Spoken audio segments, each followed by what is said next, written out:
মাতৃভূমির একটা ডাকে হামজা চৌধুরী, সামিদ সোমরা ছুটে আসেন।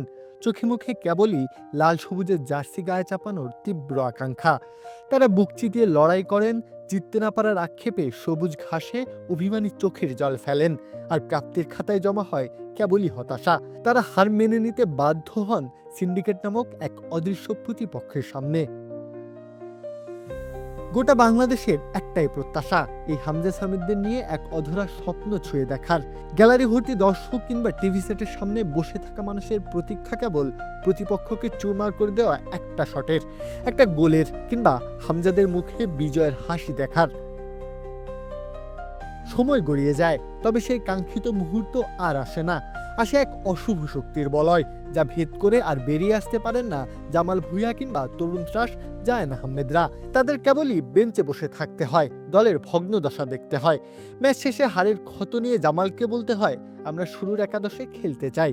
এর থেকে বেশি কি বা করার আছে তাদের?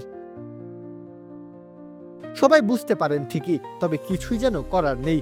সিন্ডিকেট নামক সেই শক্তির ক্রমশ ছড়িয়ে যাচ্ছে ক্যান্সারের মতো, আর দেশের ফুটবল আক্রান্ত শরীর নিয়ে কাতরাচ্ছে। আর হামজা জামালরা চেষ্টা করছেন তাকে বাঁচিয়ে রাখার। ২৮ ঘন্টার জার্নি শেষে সামিদ মাঠে নামেন, হামজারা গোল করেন, প্রতিপক্ষের চোখে চোখ রেখে লড়াই করেন। বিলাসবহুল জীবন ছেড়ে দেশে আসেন নিশ্চয়ই ম্যাচ ফির ২০,০০০ টাকার লোভে নয়। এর থেকে ঢের বেশি তো হামজারা ইংল্যান্ডে বসে থাকলেই পান। তবুও যে দিন শেষে কাঁধে কাঁধ মিলিয়ে জয়ের আনন্দে মেতে ওঠা হয় না। জামাল তাই অভিমানী চোখে আড়ালে চলে যান। হামজা মাঠে বসে চোখের জল লুকিয়ে রাখার ব্যর্থ চেষ্টা চালান। ফাহমিদুল আবেগ ধরে না রাখতে পেরে কেঁদে ফেলেন, লুটিয়ে পড়েন প্রিয় মাতৃভূমির সবুজ ঘাসে।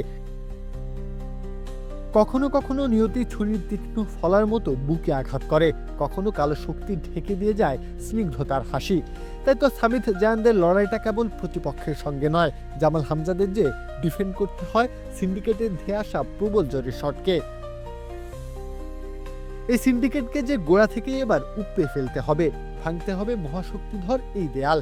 এই ফুটবলের জোয়ারকে যে জাগাতেই হবে, তবেই তো হামজাদের অশ্রুসিক্ত চোখে ঝলমল করে উঠবে এক চিলতে প্রশান্তি। ভক্তরা ভাসবেন সত্যিকার বিজয়ের আনন্দে। প্রত্যহ কাব্য, খেলা ৭১।